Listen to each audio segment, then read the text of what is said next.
Shastra Vicharanaika Nipuna Saddharma Samstapako Lokanam Itakarino Tribhuvane Manyo Saranya Karo Radha Krishna Padaravinda Bhajana Nandena Mataliko Vande Rupa Sanatana Raghuyugo Shri Jiva Gopalako Vande Rupa Sanatana Raghuyugo Shri Jiva Gopalako. And the translation: I offer my respectful obeisances unto the six Goswamis, namely Shri Sanatan Goswami, Shri Rupa Goswami, Shri Raghunath Bhatta Goswami, Shri Raghunath Das Goswami, Shri Jiva Goswami, and Shri Gopal Bhatta Goswami, who are very expert in scrutinizingly studying all the revealed scriptures with the aim of establishing eternal religious principles for the benefit of all human beings. Thus they are honored all over the three worlds, and they are worth taking shelter of because they are absorbed in the mood of the gopis and are engaged in the transcendental loving service of Radha and Krishna.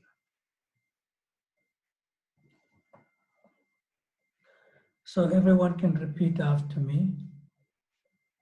Om Namo Bhagavate Vasudevaya. Om Om Namo Namo Bhagavate Vasudevaya. Om Namo Bhagavate Vasudevaya. Om Om Namo Namo Bhagavate Bhagavate Vasudevaya. Vasudevaya. Om Namo Bhagavate Vasudevaya. Om Om Namo Namo Bhagavate Bhagavate Vasudevaya. Vasudevaya. So we will complete the chapter today. This is chapter number 3, which is the eligibility of the candidate for accepting devotional service. And we may begin with chapter 4, depends on questions and so forth. So you can put this on the screen. Get it ready on the screen, but don't put it just yet. We're on page number 30, and it's the third paragraph. It says further classification of the neophyte devotee. So while he's getting ready for the screen, yesterday we covered the three types of devotees or Vaishnavas or classes, but Prabhupada mentioned that they may be classified in three classes. In other words, it's not necessary that we should classify amongst ourselves and feel that I am more superior in consciousness and more advanced than others. And then we also discussed how the Uttama Adhikari, whether internally or externally, comes to the platform of the intermediate devotee to preach. And we discussed that. And then I want to speak a little bit more about that today in relation to Srila Prabhupada. So that's where we concluded for yesterday. So can you put this on the screen for us? We are in third chapter, page 30, which is further classification of the neophyte devotees. So I'm reading. Everyone can hear me, right? Krishna Prema Pradayata Prabhu? Yes, Pradayata. Maharaj. I can hear you very well. All right. Further classification of the neophyte devotee is made in the Bhagavad Gita. It is stated there that four classes of men, namely those who are distressed, those who are in need of money, those who are inquisitive, and those who are wise, begin devotional service and come to the Lord for relief in the matter of their respective self-satisfaction. They go into some place of worship and pray to God for mitigation of material distress, or for some economic development, or to satisfy the inquisitiveness. And a wise man who simply realizes the greatness of God is also counted among the neophytes. Such beginners can be elevated to the second class or first class platform if they associate with pure devotees. An example of the neophyte class is Maharaja Dhruva. He was in need of his father's kingdom and therefore engaged himself in devotional service to the Lord. Then in the end, when he was completely purified, he declined to accept any material benediction from the Lord. Similarly, Gajendra was distressed and prayed to Krishna for protection, after which he became a pure devotee. Similarly, Sanaka, Sanatana, Sananda, and Sanat Kumar were all in the category of wise, saintly persons, and they were also attracted by devotional service. A similar thing happened to the assemblage in the Naimisharanya forest, headed by the sage Sonaka. They were inquisitive and were always asking Sutta Goswami about Krishna. Thus they achieved the association of a pure devotee and became pure devotees themselves. So that is the way of elevating oneself. In whatever condition one may be, if he is fortunate enough to associate with pure devotees, then very quickly he is elevated to the second class or first class platform. These four types of devotees have been described in the 7th chapter of the Bhagavad Gita, and they have all been accepted as pious.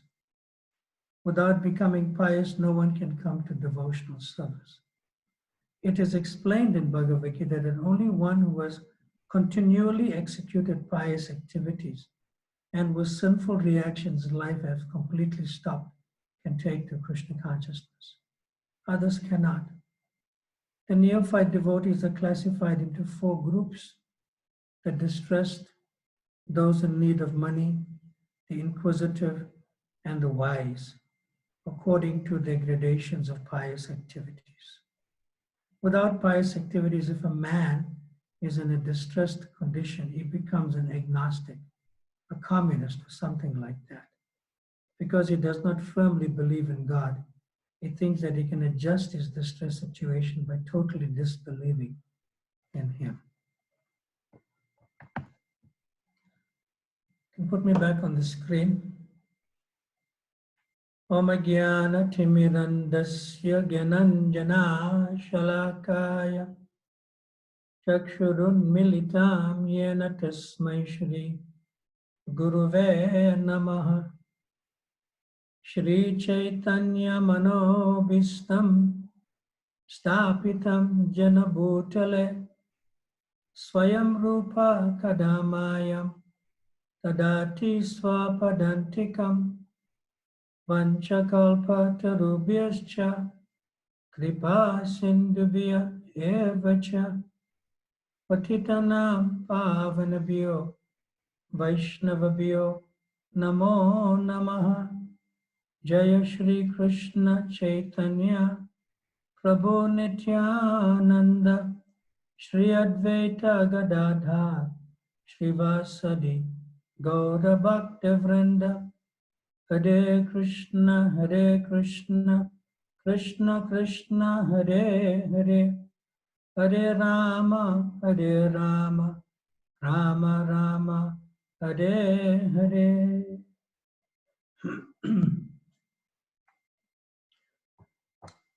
we should first understand the position of Dhruva Maharaj, Gajendra, the four Kumaras, and the sages in the Namasharanya forest.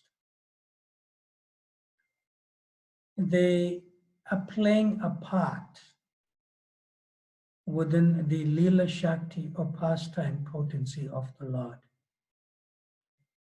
And they are playing a part to give us examples of persons in the material world who are Ata, Atati, Jigyasu, and Gyani. And that means those who desire money or wealth or economic development, those who are distressed, those who are inquisitive, and those who are wise, want to know more about through knowledge of the absolute truth. So these personalities, Dhruva Maharaj, representing desiring wealth or opulence, and Gajendra wants to come out of his distressed situation. And the four Kumaras were quite wise, and they wanted to know more in terms of transcendental knowledge. And the sages of Namasharanya were inquisitive. They fall within the Lila Shakti or pastime potency of the Lord for us to learn a lesson. So they're not really categorized as neophytes from the external point of view in the material world, coming to Krishna consciousness. They are internally pure devotees, simultaneously playing the part of neophytes for us to learn from. So one should know this. And out of all of them, the one who is wise is the closest to coming to Krishna consciousness. That's from the material world, not in relation to the four Kumaras as such within the Leela Shakti of the Lord. Now, I want to discuss a little bit more about Srila Prabhupada's consciousness. Yeah. All of you may have heard or may have also seen the very moving video with full of emotions of Srila Prabhupada in November of 1977, on his bed in his rooms in the Krishna Balaram Mandir complex.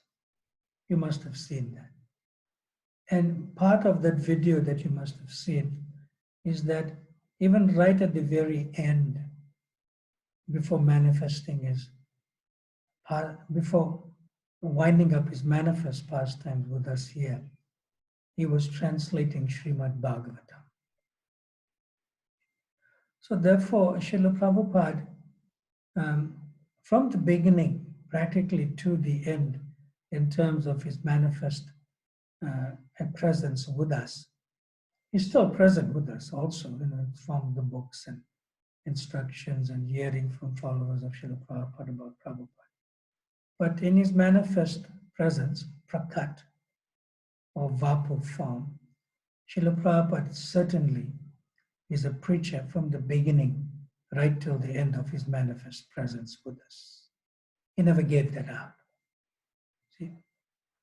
So Srila Prabhupada says as early as 1977 in March in San Francisco, that he mentions that we are all executing the will of Krishna. And Krishna says that anyone who takes up the responsibility of spreading Krishna consciousness, that person is very dear to Krishna. And Chaitanya Mahaprabhu also says a similar fact. Amara Agyaya Guru Anatara Sarvadesh. That Chaitanya Mahaprabhu, although Krishna in the form of a devotee, says that by my order, you become Guru. That means spiritual master. In other words, somebody may question, oh, how can I become guru? And somebody may feel, and Prabhupada says, I have no qualification. Then Prabhupada said, no, you don't require any qualification. And if I don't have any qualification to become guru, then what should I do? Yare dekataraka Krishna Upadesh. In other words, you simply, without any qualification, but being in Krishna consciousness already, you meet people, you try to give them some instruction, Krishna Upadesh, some instruction from Krishna. So Prabhupada said simply, this is Krishna consciousness, even if I have no qualification. And Prabhupada says that if you cannot really speak about much from the Bhagavad Gita and so forth, then you say to somebody, my dear friend, I have one humble request of you. You please chant Hare Krishna. That's all. You please chant Hare Krishna. So that is easy for us to do. So Prabhupada said, is it very difficult? And everyone obviously knows it is not difficult. So that's one way of understanding that even if we are not qualified, we can still do the simple things to spread Krishna consciousness through the chanting of the holy names, through prasadam distribution, as well as through book distribution. Krishna Upadesh, you're giving them instructions and pastimes of Krishna in the books. Another time in 1968 in San Francisco, early in March again, Srila Prabhupada said that this body is a sort of a breeding ground for all kinds of disease, which includes the current virus that's affecting the world. And then Prabhupada said, life is very short. And it's so much disturbing, this material life. So therefore, it may not be possible to completely practice Krishna consciousness. But the one practice, Srila Prabhupada says, is possible and very easy. Chant Hare Krishna and hear Hare Krishna. That is very nice. And then Srila Prabhupada says that one may feel unqualified to even do this. And Prabhupada says, then please, you pray to Krishna. Please give me strength. O Krishna, O energy of Krishna. I am fallen, I have no strength. Please accept me. And Prabhupada said, that's all. I have no qualification. I am frail. I am trying, but still I am falling. Okay? Now these appeals in prayer should be made to Krishna. And Krishna is all powerful. Krishna can do anything. Even if we do not perform nicely, still trying our best, and even if we fail, Krishna will still help us. Will still help us. And Prabhupada gives the example, just like a child. A child is trying its best, but he falls down. A child falls down. But still, when the child falls down, immediately the mother comes, come on, get up. All right, come on, walk, like that. So yes, so in the similar way, even if we try our best and we fall down, stumble, crawl, get up, like that, still Krishna is there to take us by the hand and help us along. So these are two things so far. Prabhupada says, I have no qualification. And then Prabhupada says, I am frail rather, I am trying and I am falling and I'm praying to Krishna. But then within that type of consciousness, is embedded unknowingly to the devotee that one is unknowingly humble and meek. See? Amanitva, adambitva. In other words, only the humble and the meek will inherit the kingdom of Goloka Vrata, or kingdom of Krishna. So Srila Prabhupada used to quote Prahlad Maharaj, and he said, that Prahlad Maharaj was appreciating, the devotees, that for himself he feels that he is worthless and he has no qualification. And Prabhupada said that should be the position of the devotees always. That one should never think that, I become a big devotee. One should never think that.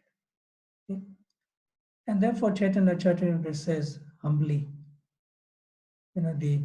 that this personality who's actually writing the Chaitanya Charitamrita, he says, Purushara kita haite muni se lagista, lagi asta, or lagi sta. It's quite an intense statement by Srila Krishnadas Kaviraj Goswami. It's quite amazing. And he's saying, I am lower than the worm in stool. Can you imagine that person, who is a Shaktavesh avatar, Krishnadas Kaviraj, is especially empowered to give us the pastimes of Chaitanya Mahaprabhu. And Prabhupada says, does he actually mean that? Prabhupada said, yes, he's feeling that he's lower than the worm in stool. And Prabhupada said, that is an advance, that is a topmost devotee. That internally one is very humble and meek, feeling oneself worthless. And still, the person feels, yes, my Lord, I'm not worthy of being your devotee for whatever it's worth.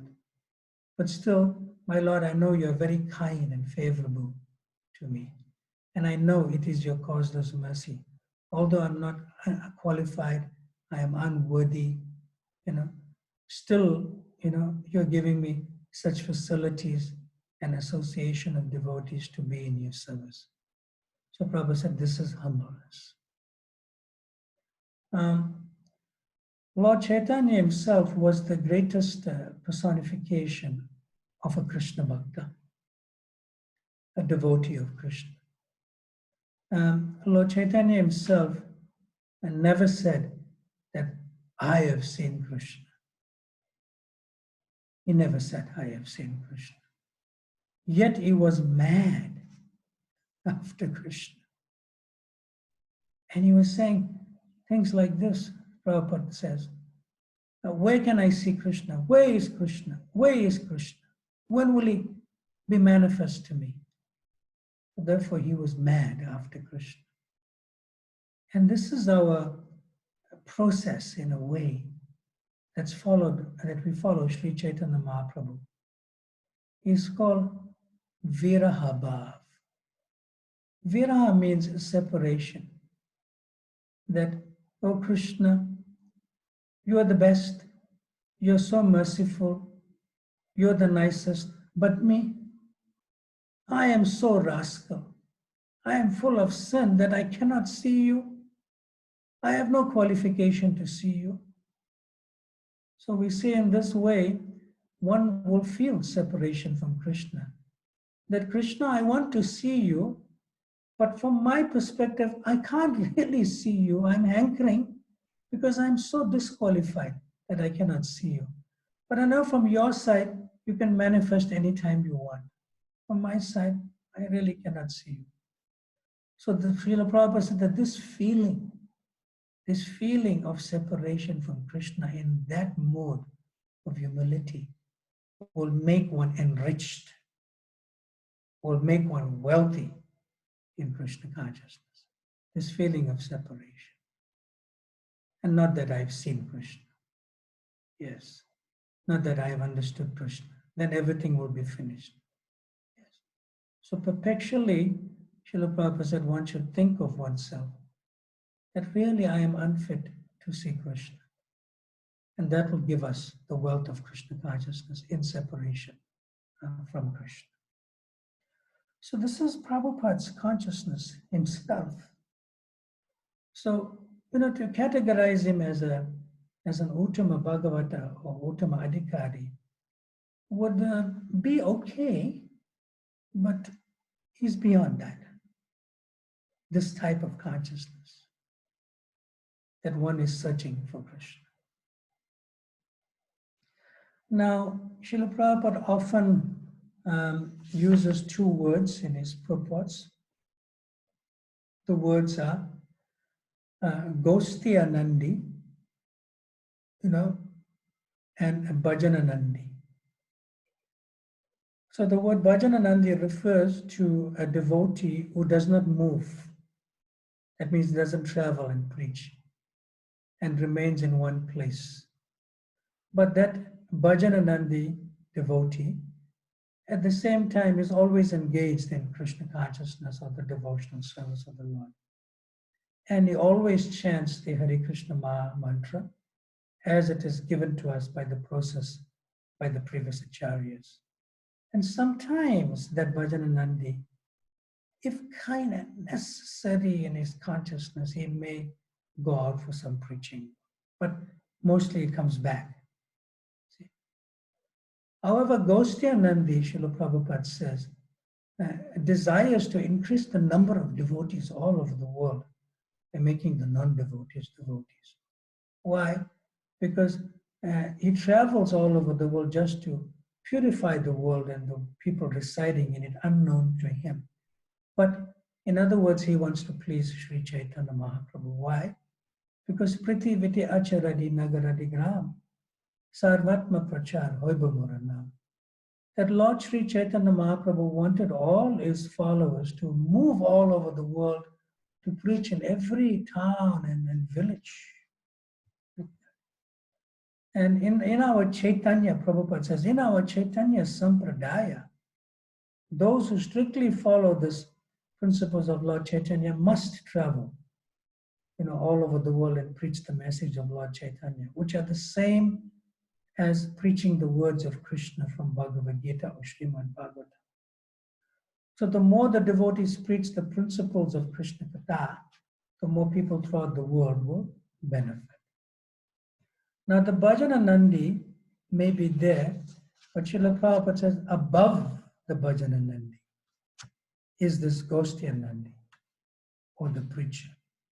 So therefore, a Bhajananandi is included in being a Gostyanandi, because the Gostyanandi is also always engaged in the service of the Lord. Whereas a Gostyanandi does not necessarily mean that, that one is also a Bhajananandi, because it's included in the Gostyanandi. But the Gostyanandi doesn't have that sort of preaching spirit to give Krishna consciousness to new people. Now this Gostyanandi, Srila Prabhupada says, is more recognized by Krishna. And therefore he can take the position of an acharya. That means he who teaches by example and by word, by preaching, by behavior and by word, preaching. So Acharya is like the International Society for Krishna Consciousness, and the founder Acharya is Srila Prabhupada. So therefore he's a Gostyanandi. Whereas a Bhajananandi does not be involved in being an Acharya or even a spiritual master. So therefore generally the Gostyanandi means, like we said, one who wants to increase the number of devotees. However, at the same time, somebody who is just self-satisfied, Atma Rama, that person is the Bhajananandi. And then Srila Prabhupada says so nicely, but my Guru Maharaj, Srila Bhakti Siddhanta Saraswati Thakur, he was Gostyanandi. He wanted to increase the number of devotees. And the more one increases the number of devotees, the more one becomes very much recognized by Krishna.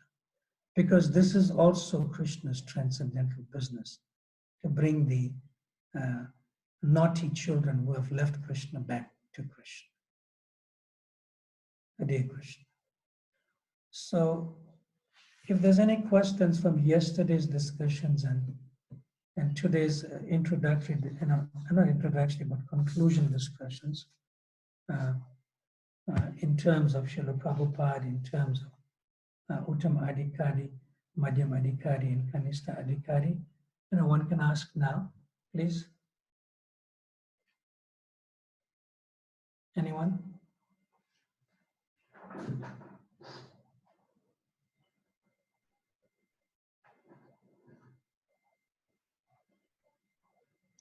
Any questions?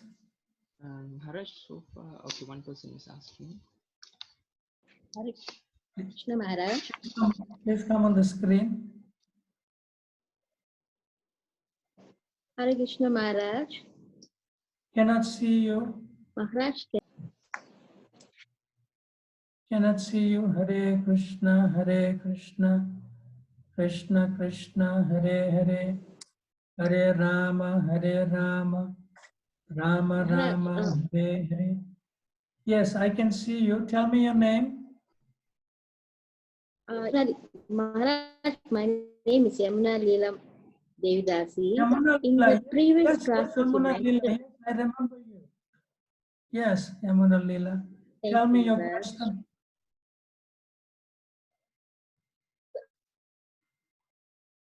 I In the cannot hear previous you. classes, you mentioned that Guru uses the disciple's body to. Guru uses in the previous classes. Maharaj mentioned that Guru uses the disciple's body to perform some services. How is it possible, Maharaj? And let's say the Guru has left the I world. cannot hear you clearly. I cannot understand your question. Krishna Prema Prabhu, did you hear her question? No, Maharaj, it's not clear also. I It's couldn't, not clear. It's not clear at all. I think she's having a bad internet connection. I don't understand the question and I cannot hear it clearly. So I don't know what to really do. Mataji, maybe you can type your question in the Zoom group chat. I can read it on behalf of Okay, type your question to Krishna Prema Pradayaka and then you can read it. Then, but not immediately, I'll take it later. Okay?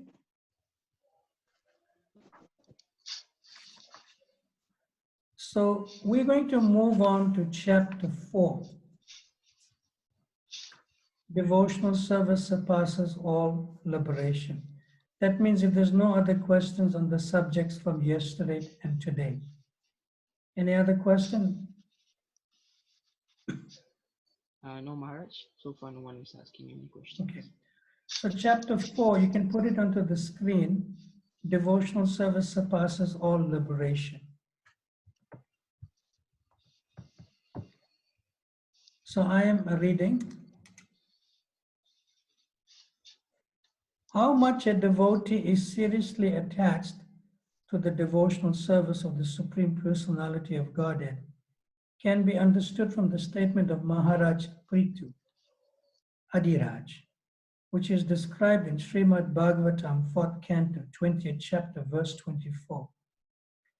He prays to the Supreme Personality of Godhead thus: My dear Lord, if after taking liberation I have no chance of hearing the glories of your Lordship, glories chanted by pure devotees from the core of their hearts in praise of your lotus feet, if I have no chance for this honey of transcendental bliss, then I shall never ask for liberation or this so-called spiritual emancipation. I shall simply always pray unto your Lordship that you may give me millions of tongues and millions of years so that I can constantly chant and hear of your transcendental glories. Now, there's a brief on this particular chapter coming from chapter 3 also. Although we won't go back to chapter 3 because it's continued here in chapter 4. So I'm about to discuss it, but before I discuss it, I'll just let you know. Get me back onto the screen. Yes. That one may have some attachment. Now, these two words are used again throughout this chapter 4. And the words are not used in that context of the Sanskrit, but it's used in English. So the words are called bhukti, which means material enjoyment, or mukti, which means liberation. Now, when we associate with devotees, I'm talking about new people, and engage in devotional service by the instructions given by the devotees, we have to be prepared to give up desires for bhukti and mukti, which means material enjoyment and liberation. So here, even if somebody takes to the practice of devotional service outwardly, but inwardly one does not give up desires for sense enjoyment, for material enjoyment, bhukti, or for spiritual emancipation, mukti, then one can never really taste the nectar of devotional service. So of the two, the desire for impersonal revelation and the desire for material enjoyment, it's harder to give up the desire for impersonal liberation, see, or becoming one with Brahman. In other words, it's easier for an ordinary non-devotee, or inverted commas karmi, to take to Krishna consciousness than a confirmed Mayavadi. So I'll just go on a little bit more, and now I'm just discussing bhukti. That means material sense enjoyment, that one may still have when one comes to Krishna consciousness, and how this is not favorable, but how to overcome it on a practical level also. See? So in the book, I'll just go to bhukti, then come to mukti in different paragraphs in the book. On the same page, at the bottom, put it onto the screen.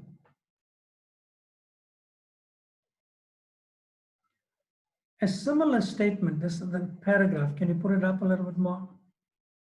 A similar statement is found in Srimad Bhagavatam, 5th canto,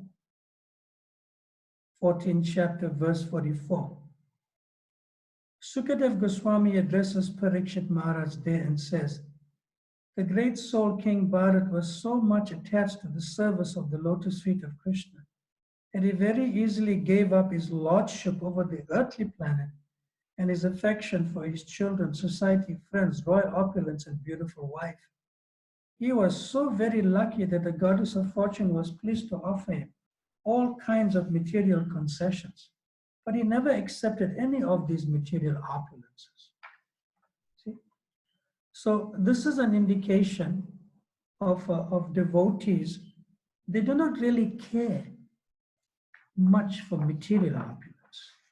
They really do not care for material opulence. Because they have the taste of the opulence of devotional service. See? They have that taste. So that's bhukti. They don't care for material opulence. And the next part of bhukti is in the next paragraph. Go further down. In the Bhagavatam, 6th canto, 11th chapter, verse 25, there's a similar statement by Vitrasura, who addresses the Lord as follows, quote, my dear Lord, by leaving your transcendental service, I may be promoted to the planet called Dhruva Loka, the pole star, or I may gain lordship over all the planetary systems of the universe. But I do not aspire to this, nor do I wish the mystic perfections of yoga practice, nor do I aspire to spiritual emancipation. All I wish for, my Lord, is your association and transcendental service eternally. Vitrasura is a special category, personality that's mentioned. Put me on the screen and keep that. Vitrasura is a special category because he's a sort of demon externally, but internally he's a devotee. See? And he says that I do not care to go to heavenly planets and enjoy. And I do not want any mystic perfection. So devotees don't even want that. See? Next paragraph, go to the screen.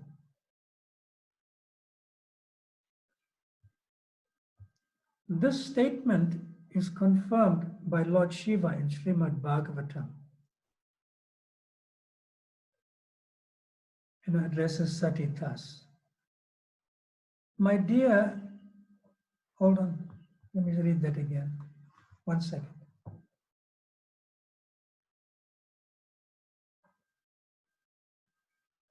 This statement is confirmed by Lord Shiva in Srimad Bhagavatam, 6th canto, 17th chapter, verse 28, wherein Lord Shiva addresses Sati thus. My dear Sati, persons who are devoted to Narayan, Krishna, are not afraid of anything.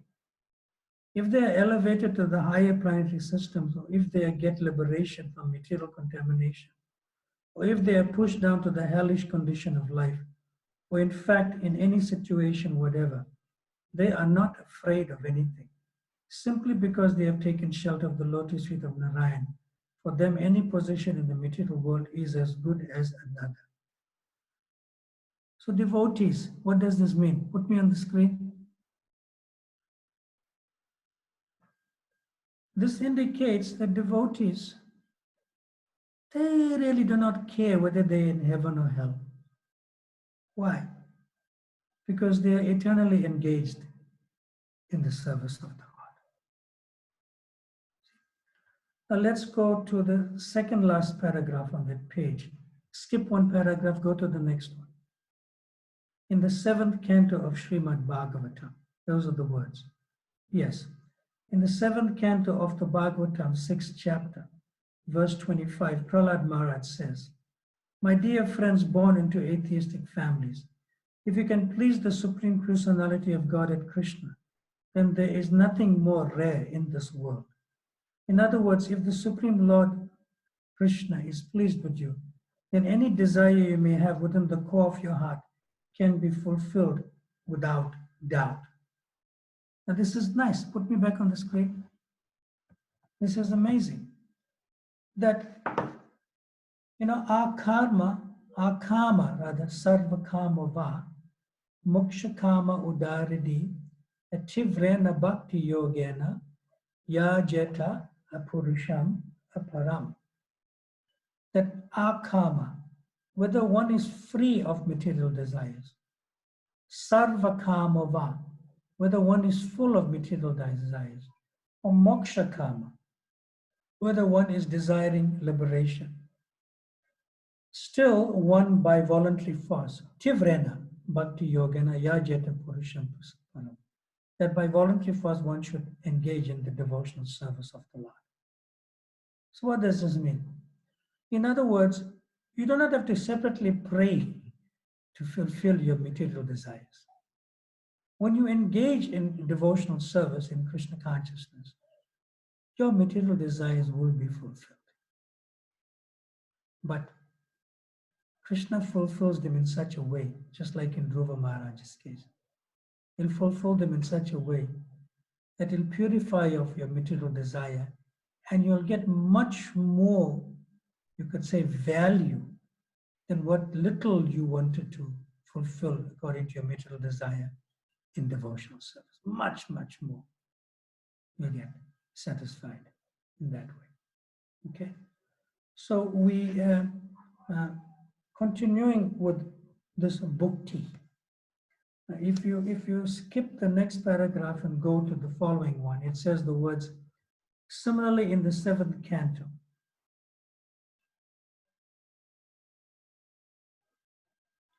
Yes. Similarly in the 7th canto, 8th chapter, verse 42, when the demigods are offering praise to Lord Nishinga, Indra, the king of heaven, says, O Supreme One, these demons talk of our share of participation in the performances of ritualistic sacrifices, but simply by your appearance as Lord Nishingadev, you have saved us from terrible fears. Actually, our shares in the sacrificial performances are due to you only, because you're the supreme enjoyer of all sacrifices. So I'll just stop there, put me back into the screen. What does this mean? That if one is dutifully performing devotional service, then that duty transforms into enjoyment. In other words, when we serve Krishna or his devotees, they are accepting our service to enjoy, just like Krishna is the supreme enjoyer. However, it transforms in the consciousness that when you serve, you enjoy more than the person you are serving who is enjoying your services. So therefore, in the material world, bhakti means you want to enjoy. But when you come to Krishna consciousness, it means that you want to serve, which is your actual enjoyment. And you enjoy more by serving than the person who is actually accepting your service to enjoy. It's an amazing, see? So therefore, by automatically serving, we enjoy. That's what it means. All right? And how do we enjoy like that? We go on to, you skip one more paragraph and go on to the next page or paragraph, and it says a similar verse. Yes, a similar verse is found in the 8th canto, 3rd chapter of Srimad Bhagavata, verse 20. Gajendra says there, "My dear Lord, I have no experience of the transcendental bliss derived from your devotional service. Therefore, I have asked from you some favor.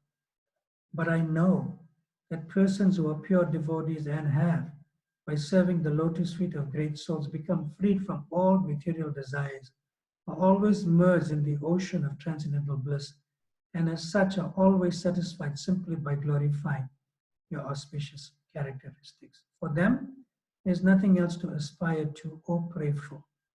So in other words, when you come to Krishna consciousness and you experience param drisva nivartate, that means the higher taste, then everything in the material world in terms of sense enjoyment or material enjoyment becomes tucham. It becomes like paltry or insignificant, pale, stale, or dry, compared to that higher taste in Krishna consciousness. Yes. So I have discussed, quite some details in bhakti, but we just go to one more. If we skip 2 paragraphs and go to the following paragraph, which begins with the words, "There is a similar statement in the 10th canto." Yes, there is a similar statement in the 10th canto, 87th chapter, verse 21, wherein the Shrutis, the Vedas personified, pray to the Lord as follows. Quote, "Dear Lord, it is very difficult to understand spiritual knowledge. Your appearance here, just as you are, is to explain to us this most difficult subject of knowledge of the Spirit. As such, your devotees who have left their domestic comforts to associate with the liberated acharyas, teachers, and are now fully merged in the devotional service of your lordships, and thus they do not care for any so-called liberation." So put me back on the screen.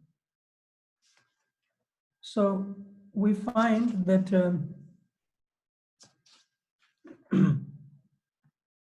devotees in this particular paragraph I read, they neglect their own material comforts. They're not really interested in any material comforts. And therefore, Srila Prabhupada used to say that nice sutra, simple living and high thinking. So that's what it meant also. So then bhakti becomes insignificant because you're not interested in material comforts or material sense gratification. It doesn't, bother you so much because you have this higher taste of the wealth and the spiritual enjoyment in devotional service or in Krishna consciousness. All right, I'll come to mukti shortly, and we can take some questions now just about bhakti or material enjoyment, how devotional service surpasses that. Or we can come back to Yamuna, and if she still has that question or she wrote it down, I can take the question now. Krishna Prema? Maharaj, you haven't write to me any questions yet. Yamuna, if you can write your question and send it would be better because I cannot hear your question. So can you type it in? Can somebody help her with that besides Krishna Prema Pradayaka for now? But if anybody else has other questions, please ask. for now, please. Even from previous days' classes.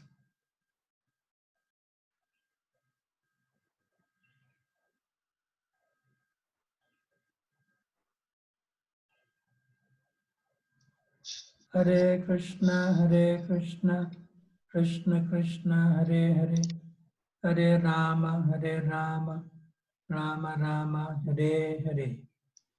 Any questions? So far, no one is asking any question. All right. So Krishna. now we move to, Okay. who is that? Hare Krishna. This is yeah. Can This, you come? This is Wen Chung. yes, yes. Yeah, Yes, tell me your question. yes. Maharaj, you see, during the course of practicing devotional service, there always come with a problem to deal. Probably we are talking about practicing this Krishna conscious. We are situated in a spiritual mode. But one of the thing is that we still have this bodily, this body still exists. So the conception, material conception is always there. And in the course of practicing, we might seems to dovetail to the spiritual part, but sometimes this dovetailing is just like an excuse.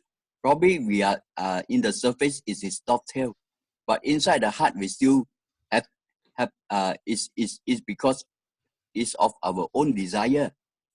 So everything will be done in such a way that fit my this material desire. So sometimes how to deal with this bodily conception among the when we practice the part of devotional service. Okay, put me back on the screen. You see, you have been, every one of us have been unknowingly dealing with this bodily conception of life before we came to Krishna consciousness. Because we were ignorant of the value of being the spirit soul in relation to the Supreme Spirit Soul while still in the material body. So therefore, the first lesson that Srila Prabhupada famously tells us, and this is often given in so many verses in the second chapter of the Bhagavad Gita, that Prabhupada says, you are not this body, but you're the spirit soul. That type of simple knowledge in the beginning stages was not there when we were completely engaged in the bodily conception of life in the material world. So we were ignorant at that time. Of course, possibly in our innocence of our ignorance. So when we come to Krishna consciousness, we come with the baggage of the body, both gross and subtle. We come with that. And Srila Prabhupada said, now we have to make the best use of a bad bargain. Before we came to Krishna consciousness, we didn't know that this material body was a bad bargain. But when we come to Krishna consciousness, now we understand that it's a bad bargain. But we make the best use of this bad bargain. And how do we do that? We said it in the introduction when we discussed, where we discussed about the verse, the main verse in the Narada Pancharatna by Narada Muni. Sarvapadi vinid muktam tat venane. Sarvapadi vinid muktam tat parad vena nirmalam rishikena rishikesha sevanam bhakti uchyate. That Krishna is known as Rishikesh, who is the master of our senses. But we were understanding earlier on that I am the servant of my senses, thinking that I am the master in the material world. So when we engage the mind, the body with its senses in the service of the Lord, then the mind and body and the senses become purified. And the example is given of a iron rod, Srila Prabhupada says, when you put it into fire. So the fire has certain properties and propensities and functions. But the iron rod, when it's associating with fire, it becomes fire, and it takes the property, function, and nature of fire. So similarly, when we engage this body, mind, intelligence, and real ego, and the senses and the body, in the gross sense, then that body becomes purified, and it'll become completely, you could say, spiritual in that sense, while living in this body. So does that answer your question for now? Yes. Okay, you're welcome. Are there any other questions? Maharaj, a Prabhu named Sailesh, he has a question. Hare Krishna Prabhu, Sailesh, can you come onto the screen?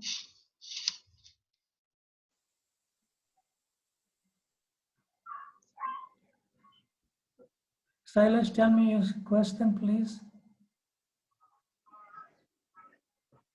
Sailesh, can you hear me? There is no audio from Sailesh.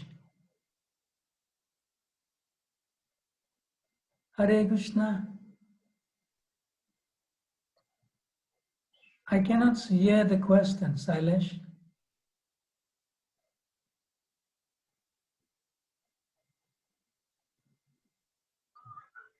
Krishna Prema, can you help with this? Yes, Maharaj. Hare Krishna. You have a question, Prabhu? I saw you raise your hand. No. No, okay, he don't have. Okay, fine. So he doesn't have a question. Anyone else has a question? Anyone else? I don't think so, Maharaj. Okay, so I'll move on to Mukti. Mukti.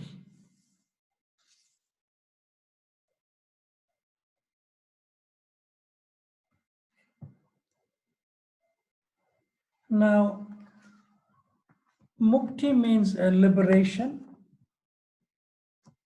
and it's going to be discussed in the book. It's going to be discussed in the book that there are 5 types of liberation. So I'll just have to clarify that first instead of reading it in the book itself. Okay. So the one type of liberation is called Sashti, which indicates that one wants to achieve opulences as good as Krishna. Another type of liberation is called Sarupya. That means having the same form as the Lord, I mean spiritual form. Another type of liberation is called Samipya. That means desiring to be a personal associate of the Lord, which is also nice. Another type of liberation is called Salokya, which means to live in a Vaikuntha planet, which is also nice. And the last one, Sayujya, which means becoming one with Brahman, that is really not accepted by devotees. Why? Because devotees are satisfied by rendering transcendental service to the Lord. So therefore, this merging into Brahman, effulgence of the Supreme Lord, is for the impersonalists, or sometimes where you say, for the Mayavadis. So devotee does not care about Sayujya liberation. See? Now in the book itself, we'll discuss the different types in that sense, but how a devotee is not interested in them. If you go to page 41, from the last paragraph we read, if you skip the long paragraph and come to the next one, it says in the 11th canto of Srimad Bhagavatam. You there? Put that on the screen. 20th chapter, verse 34. Yes. In the 11th canto of Srimad Bhagavatam, 20th chapter, verse 34, Lord Krishna says to Uddhava, "My dear Uddhava, the devotees who have completely taken shelter of my service are so steadfast in devotional service that they have no other desire. even if they are offered the 4 kinds of spiritual opulences, they will refuse to accept them. So what to speak of the desiring anything within this world? That means they don't want to desire any of those things that I just discussed, including the other 4. Okay? Now, we can go over to the page, and there's a beautiful description. It says, similarly, there's a statement in the Padma Puran.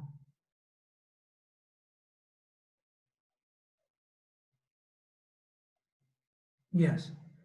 And it gives a beautiful description of the Damodar Leela. See? And here, a devotee does not want any kind of liberation, but he just wants to live eternally in Krishna Leela. That's what it means. Now, if we go to the next paragraph and skip that, then we'll come to a short paragraph, and it says there is a passage in the Hayashisha Pancharatra. Yes, I'm reading that now. There's a passage in the Hayashisha Pancharatra which states, quote, "My dear Lord, O Supreme Personality of Godhead, I do not want any resultant benediction from my religious life, nor do I want any economic development, nor do I want to enjoy sense gratification, nor liberation.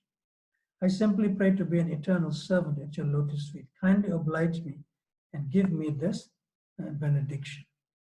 So put me back onto the screen. Now, the devotees are really not interested in this particular paragraph. In dharma, mundane religiosity, kama, and that means a sense enjoyment. Artha means wealth or economic development, as well as moksha or liberation. So that's what this means there. All right.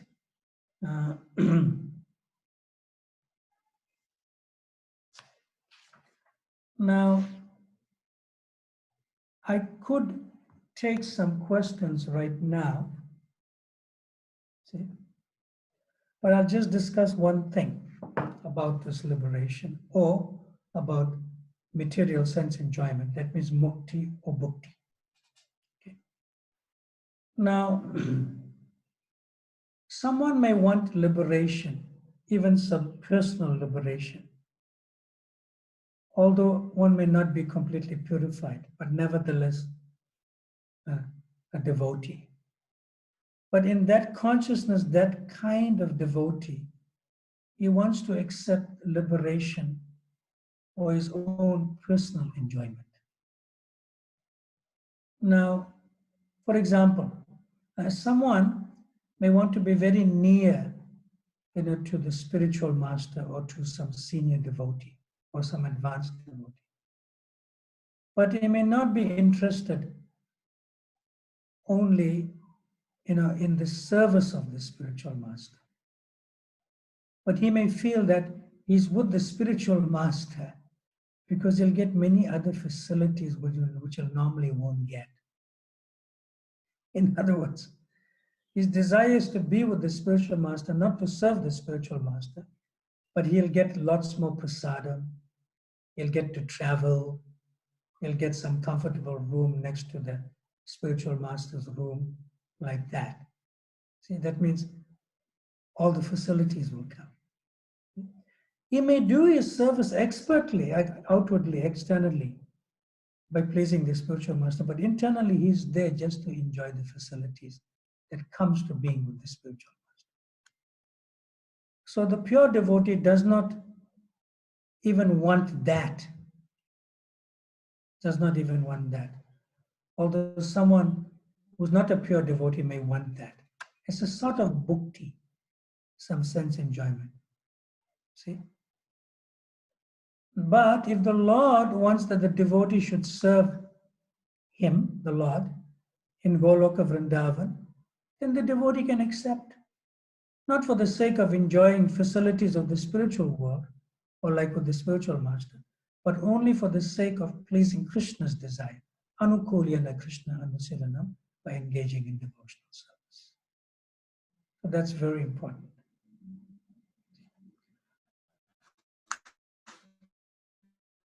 Any questions at this point?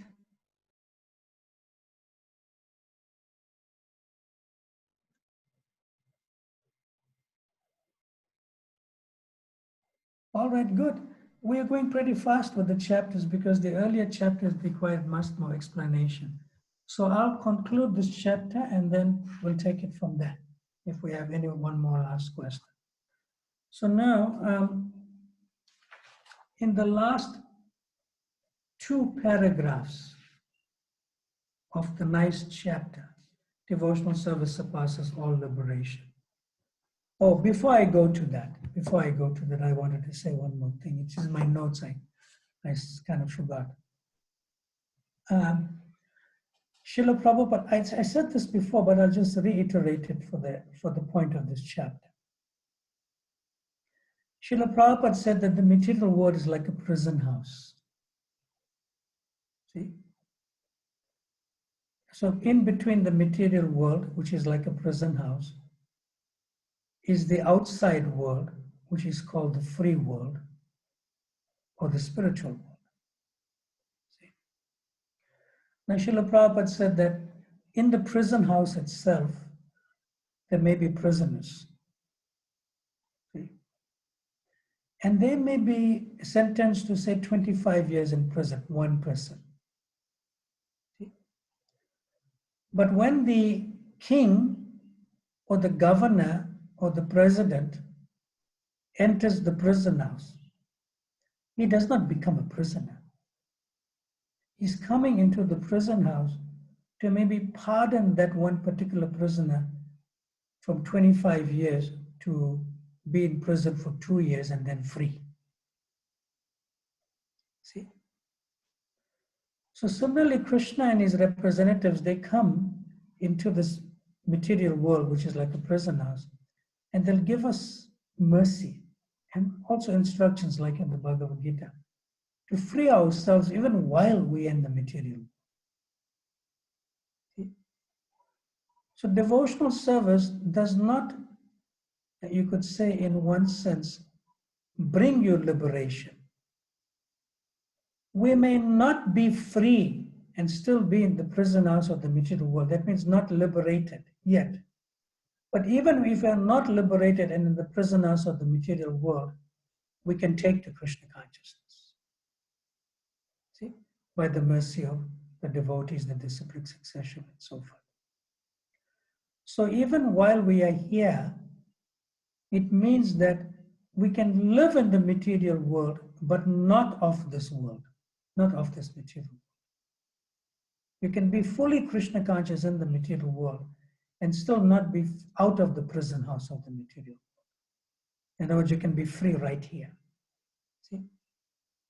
And the second feature of this is that eventually we go to the spiritual world from here. We do eventually go there whenever Krishna desires or whenever we want to go back to Godhead, and Krishna may allow that. See? So in order to leave the prison house, one comes to the doorway or the big gate of the prison house. So the moment one is stepping out of that main big gate of the prison house, Srila Prabhupada says, the feeling is that I am free. And the feeling is that one feels great joy and delight, Srila Prabhupada says. So that is called moksha or liberation. See? It's like a type of happiness. It's a type of happiness. But one knows that at the gate of the prison, just outside the prison, somebody may be waiting for you to take you by the hand and go back to the free world. And in other words, you're there. So Srila Prabhupada said sometimes this Krishna consciousness is a stage after liberation. So where liberation ends at the doorway of the prison, Krishna consciousness begins with spiritual activities. However, even within the prison house of the material world, one does not need to be liberated from that prison house to go to the gate. And one can live in this world, but not of this world. And that is also the sign of an Uttama Adhikari, or a preacher in the material world. Now, do you have any questions?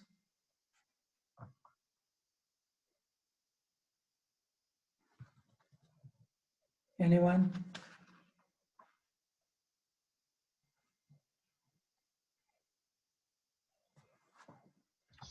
All right. No, Maharaj. So far, no one. Okay, we're moving along Okay.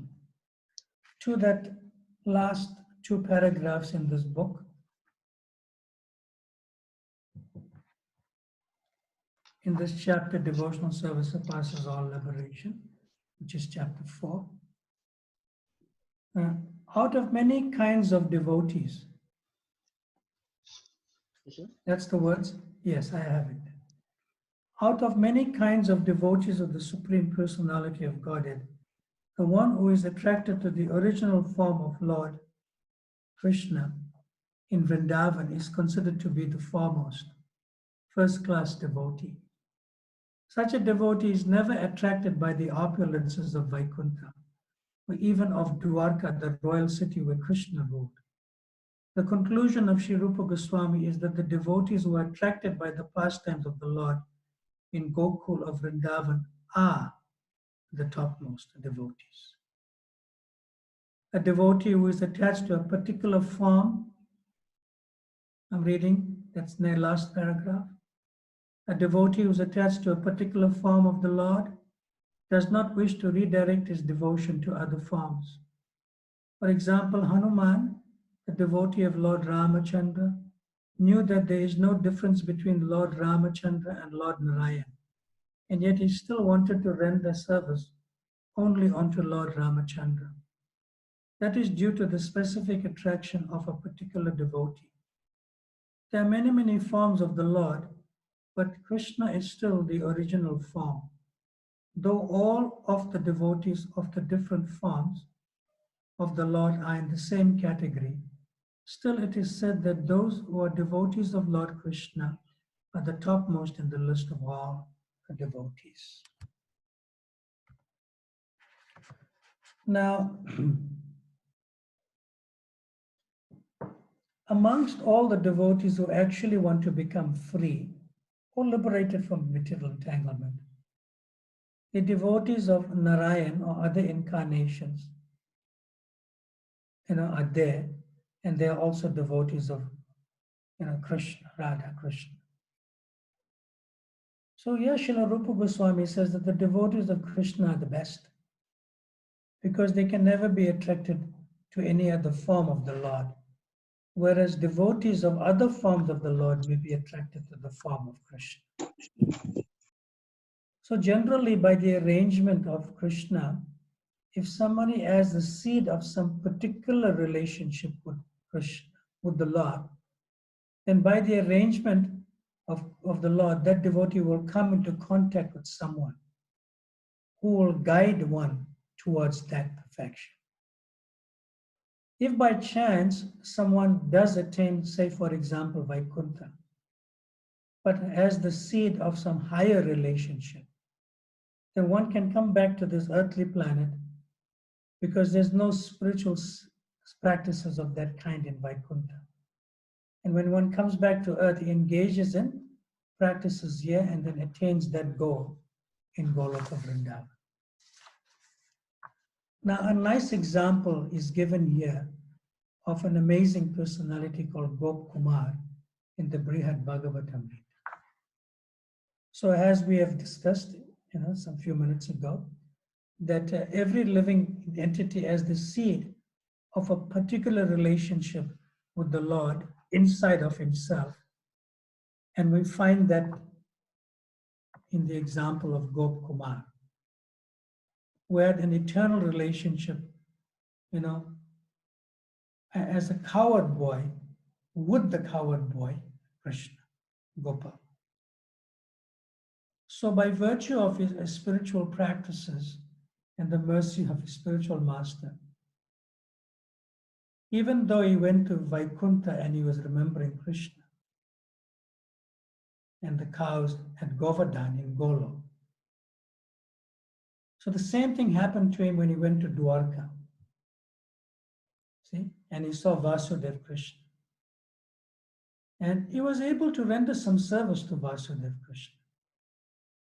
But in Dwarka, Narada Muni and Uddhava, they felt that there was a little sense of dissatisfaction in Gop Kumar. He wasn't fully satisfied being there.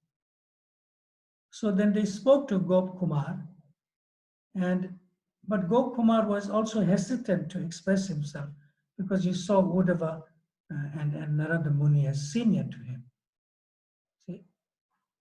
So, so what to do?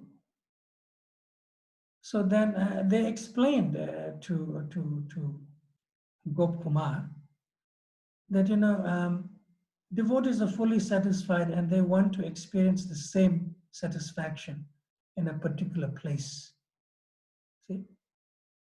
So because he was hesitant to express himself, and these very experienced and also expert devotees, Narada Muni and Uddhava, they were discussing with Gop Kumar, making him like more confident to talk to them and so forth. So finally, Gop Kumar admitted that he was not fully satisfied and he was just remembering Krishna, the cows, and Govardhan Hill. So then they advised him that he should go back to the earth planet. Imagine, from Dwarka. Go back to the earth planet and continue his spiritual practices in Vrindavan here. And then, by mercy of the spiritual master and with strong feelings of separation, he'll ultimately attain, Krishna in Goloka Vrindavan. And that's what happened to Gop Kumar. See? So now I'll discuss something about Lakshmi Devi. Lakshmi Devi is in Vaikuntha with Narayan. And she wanted to experience the beautiful pastimes of Krishna in Vrindavan. And for that, she performed so much of tapasya, austerities, and vairagya, penances, to actually get the association of Krishna. So, what to do? Lakshmi is known as chaste. She never leaves the side of Narayan. So how is it she is desiring to associate with Krishna as the cowherd boy? See? So there was some sort of friendly conversation between Lord Chaitanya and Venkata Bhatta, who was actually considering that Lakshmi Narayan is the highest. See? Venkata Bhatta. Now, who is Venkata Bhatta? That also we should know. Venkata Bhatta is an associate within the Ramanuja Sampradaya. But he brought forth to this world in Chaitanya Leela an amazing son, Sri Gopal Bhatta, who was one of the 6 Goswamis, who was known as the 47th branch in the Chaitanya tree. And he was always engaged in discourses and love of Godhead in the company of Srila Rupa Goswami and Sanatana Goswami.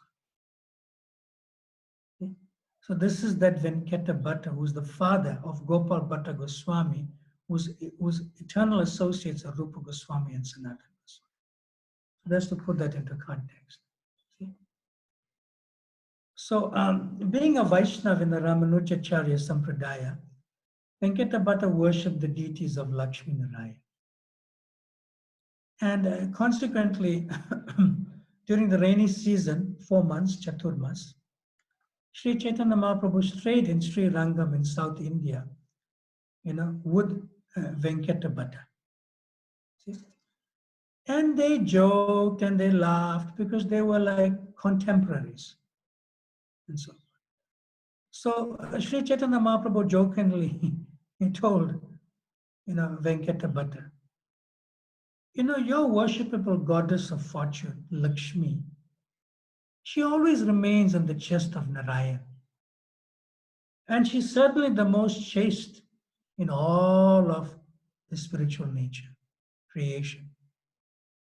However, my Lord Krishna, Chaitanya Mahaprabhu is saying, he's a cowherd boy, and he does this simple activity in tending to the cows and taking them to the cow pastures. Surabhi abhipalayantu. But I have a question, Chaitanya Mahaprabhu, said Venkatabhatta. Why is it that Lakshmi, being such a chaste wife, wants to associate with my Lord Krishna, who's just a cowherd boy? See?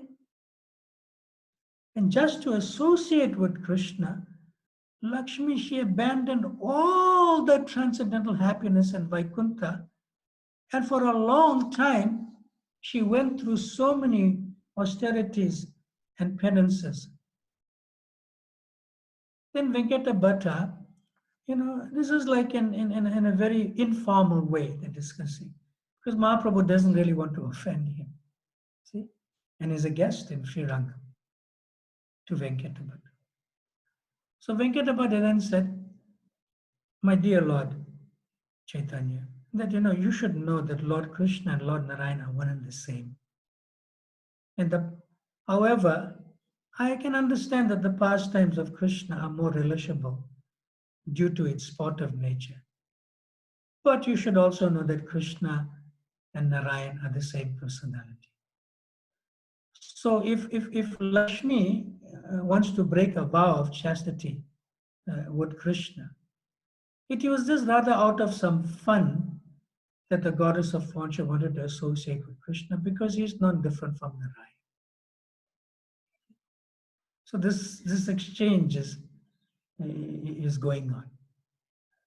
And Srila Prabhupada also says in that particular purport that Lakshmi associating with Krishna was perfectly natural, because it is understandable that a chaste woman wants to associate with her husband in all different types of dresses and moods. So therefore, we should not criticize Lakshmi for wanting to associate with Krishna.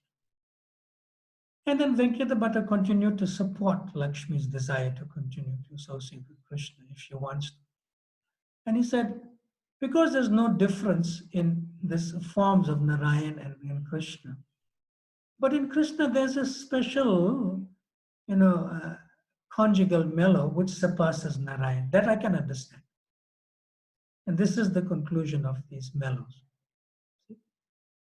So therefore, the goddess of fortune is considered that a vow of chastity was not hampered or damaged in any way with Krishna. Rather, by associating with Krishna, she could, not sure yet, she could enjoy the benefit of entering the rasa dance. See? But then Lord Chaitanya replied to Venkatabhatta, wait, I know there is no fault on the part of the goddess of fortune Lakshmi, but still she could not enter the Rasa Leela dance. Now can you tell me why that the goddess of fortune Lakshmi could not enter the Rasa dance? Now you tell me why. So Venkatabhatta replied, I do not know why that happened, because I cannot enter into the mysteries of this behavior, of Krishna, and why, Lakshmi was not allowed to enter the Rasa dance. Then Lord Chaitanya said, this is the reason, Venkatabhatta, that he has a special characteristics. He attracts everyone's heart by this mellow of this conjugal love, mellow of conjugal love, like that. See, so therefore, that is the highest feature. And Krishna has 4 transcendental qualities that is more than Narayan, which we'll discuss some other time. Now, poor Lakshmi Devi. But at the same time, Lakshmi Devi, you should understand that she's an expansion of Radharani. She's an expansion of Radharani. So that fact should not be misunderstood as an underlying principle of what I'm about to just say. You know, poor Lakshmi Devi in that sense. And I'm saying poor Lakshmi Devi, but she's Aishwarya. She is full of opulence. But I'm saying poor Lakshmi Devi. Why? Because to enter Vrindavan, one must get the mercy of the eternal associate or eternal residents of Vrindavan. And we are not talking about that Goloka Vrindavan. We're talking about its embassy here. This Gokul Vrindavan, Lakshmi Devi could not enter even this one. You know, here that we go to Goloka Vrindavan and then Gokul Vrindavan, here earthly Vrindavan or Boma Vrindavan or Vraj Mandala or Mathura Mandala. She could not enter this one, even coming from Vaikuntha, what to speak of Golok. Why? Because Lakshmi Devi, she came with her own thoughts to serve Krishna. In other words, Anukulyana Krishna Anusilanam. She came to serve Krishna as she wants to serve. There was no invitation. Krishna did not send a message to her like that. In order to serve Krishna, according to how Krishna wants to be served, the best personalities will know how to serve Krishna according to his desires. Anukulina Krishna, Anusilam Bhakti are the gopis of Vrindavan.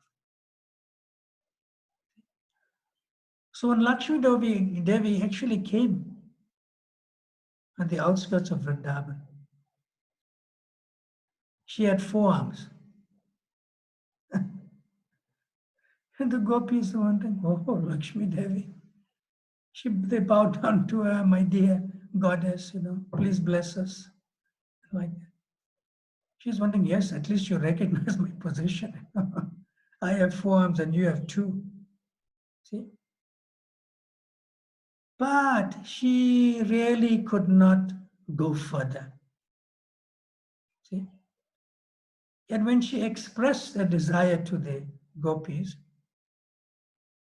said, well, we can tell you how to go about it, but then you'll have to follow our instruction. Are you ready to do that?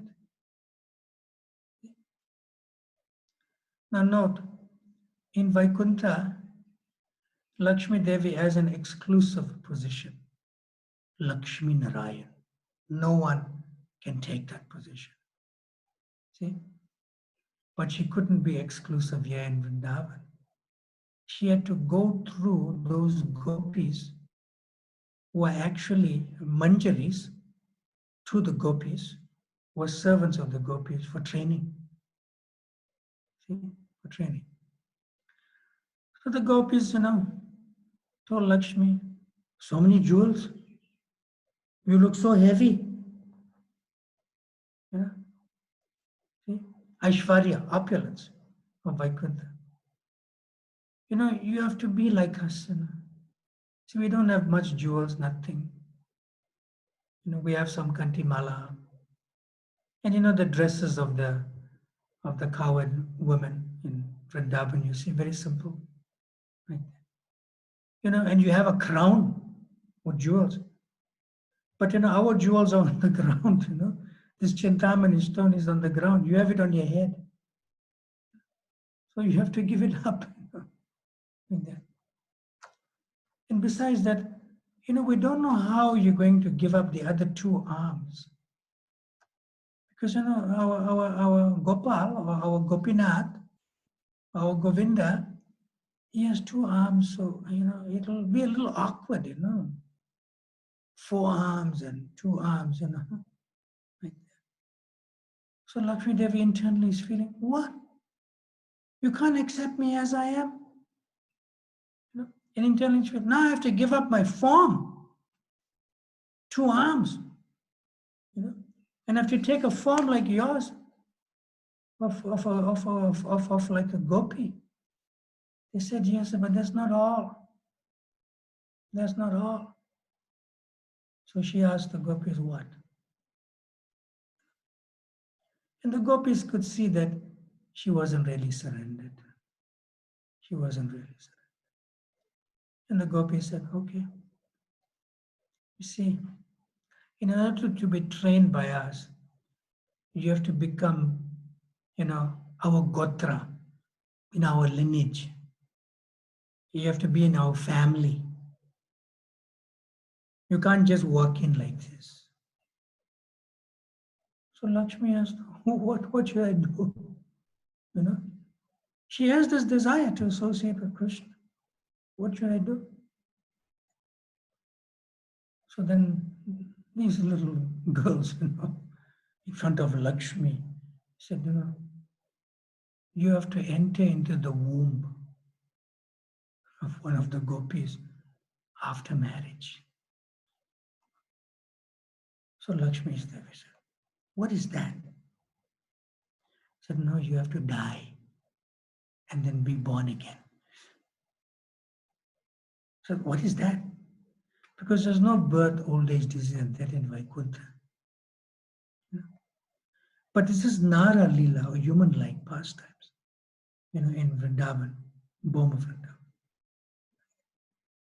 And then they said, when you do that and you take birth as one of us, as a little baby, and as you grow up, we'll take you to River Yamuna.